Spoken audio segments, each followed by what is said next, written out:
35 members of the executive boards of UNDP, UNFPA, UNOPS, UNICEF, WFP and UN Women visited Uganda for 5 days from 29th April 2018.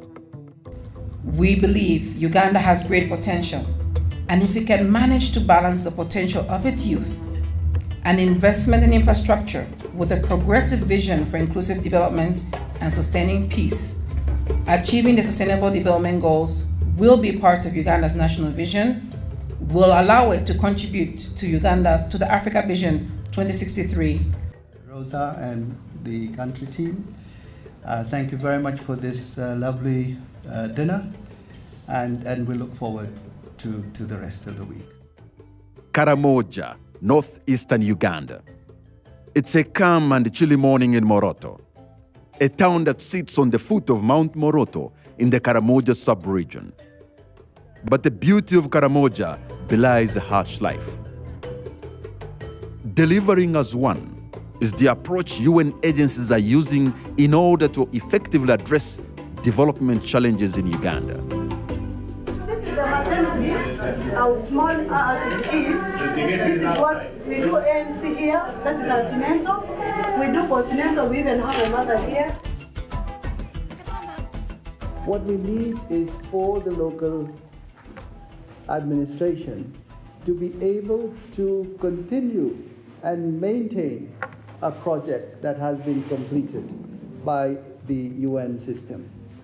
Very often in many countries what we see is the UN comes, starts a project, completes the project, and once the project is completed, there is no way of sustaining it. For a long time, the attitude toward Karamoja in Uganda has been reflected in the saying, "We won't wait for Karamoja to develop."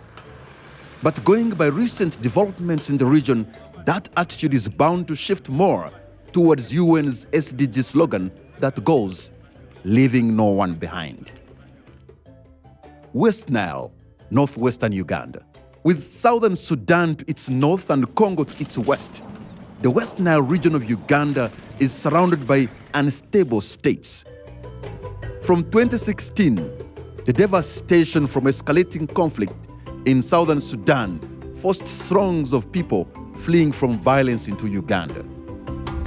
The executive board visited the region to see what exactly and how effectively the UN agencies are delivering as one.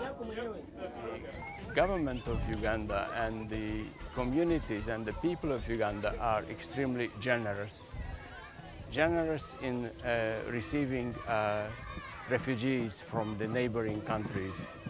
And I have been very much impressed by the way how the local authorities and together with the United Nations organizations, programs and funds are handling this incoming high number of refugees. UN's work is not restricted to the rural areas alone. The UN board visited one of Kampala's slums, Kisenyi.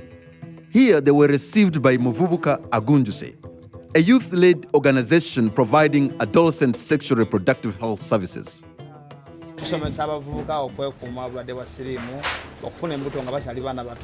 talk a lot about HIV and family planning and pregnancy.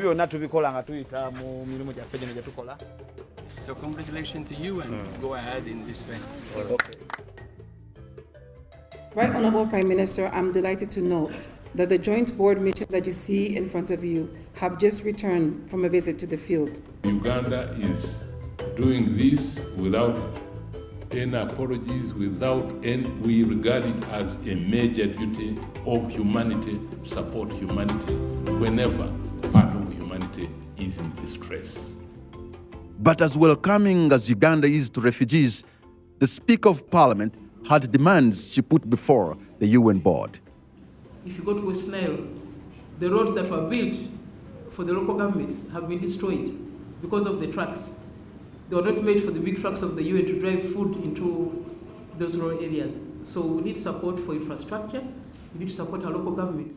We are very, very appreciative of the openness that the government of Uganda has shown the solidarity that it continues to express when it comes to African refugees and refugees from the borders coming into Uganda. The last meeting was with the president of Uganda.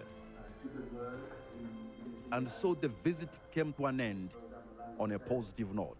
UN and the government of Uganda are committed to their continued partnership in development and humanitarian work.